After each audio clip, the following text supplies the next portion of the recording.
Hello everyone and welcome back to the channel. Today I finally get to share my long-awaited Christmas gift with you, Sennelier's Wood Box Set of 24 half pans. This is a set I have been eyeing for years, but I could never really justify spending my own money on them. As you'll see later in this video, I already had most of these colors in a smaller set, but I have been yearning for one of these wood box palettes for as long as I've been researching watercolors. I mentioned this set in my 2018 gift guide, and I even tried to make a wood box palette earlier last year, but that one fell short of my physical needs, which I'll also talk more about in a moment. However, thanks to your generous support in using my Jackson's affiliate links here on the channel, I had some funds saved up, and I actually requested to my family that I purchase my own big ticket gift item this last Christmas instead of asking them to do it for me. Once it arrived, I did hand it over to my mom for safekeeping because we all know I'm a bit impatient and it probably would have gotten opened sooner than Christmas if it had stayed around here, and well, that's not very Christmas spirity of me. But anyway, long story short, I wanted to thank you guys all for this lovely wooden box set that you essentially bought for me for my Christmas gift this year. So let's go ahead and jump on in to take a look at what's inside. In the middle of this box set, you'll receive two brushes. I do believe that these can change depending on when you order them. I don't think they're all set in stone, but the brushes that I received were a Raphael size 2 squirrel quill and a Raphael size 2 sable round. This quill has a plastic handle and a plastic wire-wrapped ferrule. It did not come with a protective sheath, so it was just kind of bopping around inside of the box, which isn't great, but luckily it doesn't seem to be too damaged.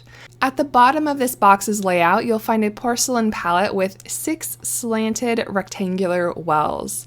The palette itself sits loosely inside the box, though I have been thinking about whether or not I want to adhere it to the bottom of the box so it doesn't shift around so much. In regards to what I mentioned earlier about the self-made palette box that did not end up working for me, the mixing area on that one was in the lid, and due to my shoulder issues, it was really painful to use the large footprint of that box. However, in this palette, the mixing area is closest to me, which alleviated this problem altogether. The lid of this box has a thin, I'm guessing 90-pound sheet of watercolor paper to swatch out the set's colors on. It's adhered with a simple adhesive dot tape strip like you might use for scrapbooking. It, of course, contains 24 half pans of Sennelier paint as well, and if you remove the brushes from the box, you'll actually have room for another 12 half pans as well, meaning that there are options to expand the selection if desired. This is not a travel palette by any means, and I suspect it is meant to be kept flat since the porcelain palette and the half pans themselves are not held in place by any particular mechanism. Now, I fully admit that I did not check the exact paint colors before I placed my order, though I don't think it would have changed my mind since what I really wanted was the box itself, but a full-fledged warning that if you contain a smaller set from Sennelier, you will most likely find duplicates. As for getting this palette set up, the wrapped half pans fit quite snugly in their rows, so I used a palette knife to wedge the first in each row free. They are wrapped as most professional half pans are, with a paper label and an inner foil wrapper. The label has the company's paint identification number, which in this case is that 501, as well as the paint's name both in French and English. The pigment number, transparency rating, and light fastness information is also printed on this side. The pan itself has the same paint identification number as the wrapper did, written on the side along with the brand name so that you can find them if they get mixed up. And there's also another code that I couldn't quite decipher. I don't know if I'm having a brain fart or what, but I couldn't figure out looking at their pigment chart or on the packaging information. So yeah, I don't know. But anyway, once they were all unwrapped, I wanted to go ahead and try out the brushes and swatch out the colors on the chart that was included. I used the squirrel brush for the first row, I swapped to the small round brush for the second row, and then decided to go back to the quill for the third. For those of you who might not be familiar with Sennelier's watercolors, unlike Schmincke or Daniel Smith that use the same formula for both their pans and their tube paints, Sennelier's have different formulas for each. This is in large part due to the fact that they are a honey-based watercolor, and the two versions are very sticky and hard to transport. Their pans, on the other hand, are formulated to be these little condensed bricks of color that we refer to as extruded pans. That actually just got me thinking just now that it would be really cool if Sennelier could somehow make a dot card using little discs from their extruded pan formula, because they can't offer a dot card because of the fact that they are very sticky in the tube form. However, I'm guessing that wasn't cost efficient, or they probably would have done it by now. Anywho, because these paints are produced by forming long kind of strips or bricks of paint that are then cut to fit into the half pans, you're not always going to get the exact same amount of color in every half pan, though they do a reasonable job at ensuring that you get your money's worth. The vast majority of these paints re-wet easily, with some exceptions for a couple of the earth tones, but all in all, they are very pleasant to work with. I'm going to let this swatching play out for your moment of daily zen, and then I'll be back at the end to show you the full range of colors in this pre-made set and what modifications I made to better fit my needs.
Here is the finished swatch chart, and as you can probably tell, the paper that is included is a tad on the warm side, so surely that will affect the colors that you're seeing here on the monitor to some degree, and they might appear slightly differently if you're using them on bright white paper. This set has an interesting selection of colors that's very heavily focused on the reds and pinks, which makes sense given that Sennelier is very popular among floral painters. The breakdown, with some wiggle room depending on how you classify certain colors, is that this set includes 3 yellows, 5 reds, 2 pinks, 1 purple, 3 blues, 3 greens, what I would call 5 earth tones if we move the Venetian red down there, and 2 neutrals. I wanted to make some substitutions, but I really cannot justify buying even more paint, so I had to use other brands that I already had on hand, even if they weren't Sennelier. I did try to make sure that they were honey-based paint as well, though, so that they all match kind of in the way that they handle. I removed bright red from the original set from Sennelier because it's quite fugitive and not a color I will use very often, and I replaced it with permanent red from Mission Gold. You guys know my dislike of lime green, so I also removed Phthalo Green Light and replaced it with Hooker's Green, also from Mission Gold, which is a nice, sappy, natural green color. I also removed the Ivory Black and replaced it with Chinese Orange from Sennelier, which is a tube that I already had on hand since this set didn't really have a color in that range. And finally, I moved Venetian Red down to the earth tones where, in my opinion, it belongs. There are several other colors that I'm not completely sold on and may have to evaluate over time, such as their odd 3-pigment alizarin crimson, which is quite similar to the Venetian red, just their excessive number of reds in general, the Sennelier blue, which contains a white pigment, and their rather weak burnt sienna, which I'd love to deepen up with perhaps a different brand's version of PBR7, but hey, at least it is in fact PBR7. Other than that, I do feel like this is a really good starting place for a palette, even if the box is a little bit inconvenient, but it's a studio palette, it's divine, and you know, sometimes we all sacrifice a bit of convenience for beauty once in a while, right?